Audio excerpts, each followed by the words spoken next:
కథలన్నీ కంచికే చేరునని తెలుసు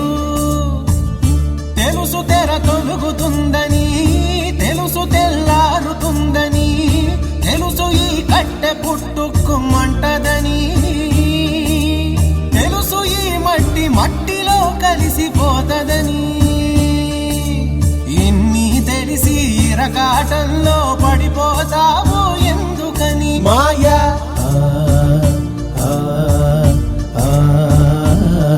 మాయా